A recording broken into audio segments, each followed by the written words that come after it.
Most people see natural selection as the main engine of evolution. This supposedly slow and gradual mechanism drives changes in the way species look and behave over time.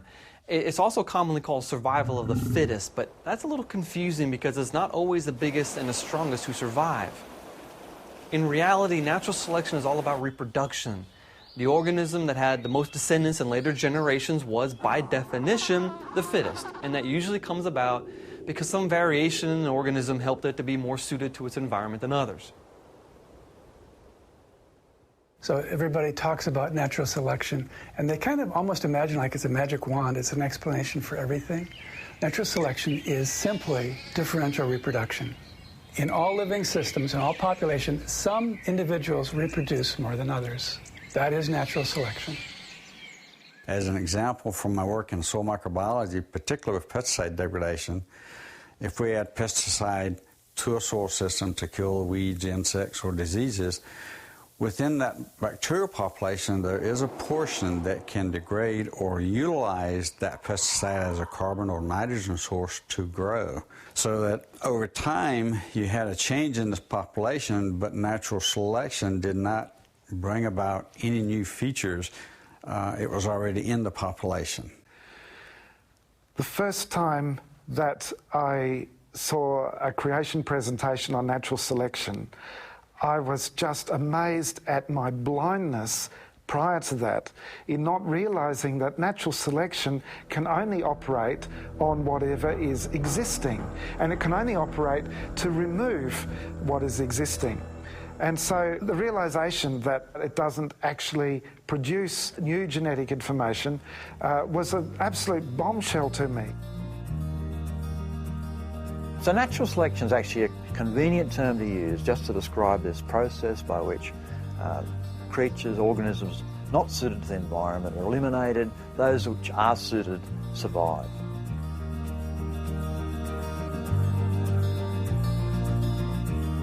So natural selection is not the same as evolution. The survival of the fittest does not explain the arrival of the fittest. If natural selection only selects from what's already in the population, then how does evolutionary progress occur? Mutations are the evolutionists' hoped for engine of evolution. And if that's true, there should be hundreds of examples that we could see today of mutations increasing the genetic information. Is this Darwinian process, mutation plus selection, is that a creative process? In fact, is that the creative process? And the answer is it's not a creative process. The mutation selection process is only useful for fine-tuning systems.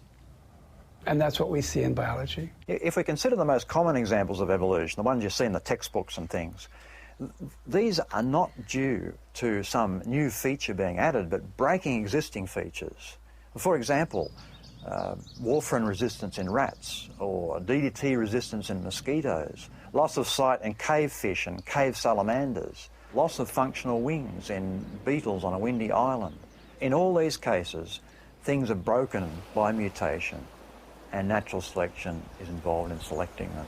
But getting rid of them happens to be adaptive.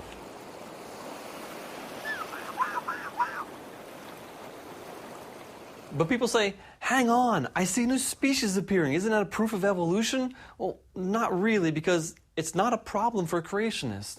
Both the creation and evolution models predict the appearance of new species. What I mean is that God apparently created animals that were designed to diversify over time. So you look at red wolves and gray wolves. Obviously they're wolves. They came from a common ancestor, but all we would say is that they came from two wolf-like creatures that came off of Noah's Ark. Now, the real problem is defining what a species is. I mean, keep in mind, species, the word, it's a man-made word, and boundaries between species are often blurry.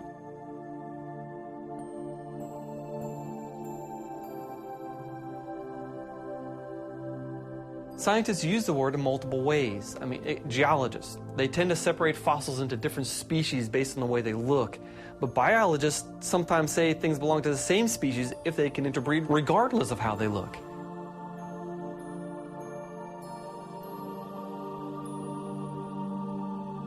If you think about it, both sides of the creation-evolution debate predict the formation of new species. Therefore, Even though the appearance of new species is necessary for evolutionary theory, it cannot be proof of evolution if the creationist model can make the same prediction. Let me give you another example. I've been to the Galapagos Islands. I've seen the marine iguanas and the land iguanas. They look different, they act different, they live in different environments, they eat different things. They've been labeled as two distinct, separate species by the evolutionists, and they claim they've been separated for millions of years. Yet hybrid offspring between the two species exists, and they're easy to find, so they look different, but they can interbreed. Obviously, they came from a single founding species that made it to those islands, but are they really separate species? And it's not just among iguanas. We've seen hybridizations between false killer whales and dolphins, donkeys and zebras, polar bears and grizzlies, lions and tigers, and many of these crosses produce fertile offspring.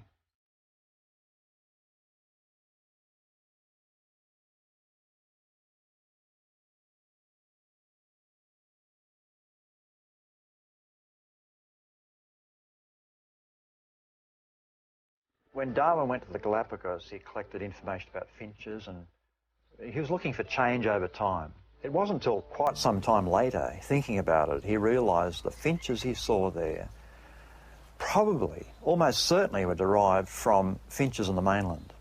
But they're just variations of finches. And in fact, today we know that many of them can interbreed, so they shouldn't even be called different species. So this is not an example of evolution in the sense of microbes to mankind. Darwin's basic concept in his tree diagram was a tree of life, that all living things today go back to one common ancestor. But creationists have the idea, our idea is that we can trace things back to basic kinds, not one, but many different basic kinds that were created, and they've adapted and speciated and so on to give what we see today. So instead of a tree, creationists see it more of an orchard, where each tree in the orchard is a basic kind from which the branches actually are the species and things we see today. And adaptation and natural selection are involved in that process.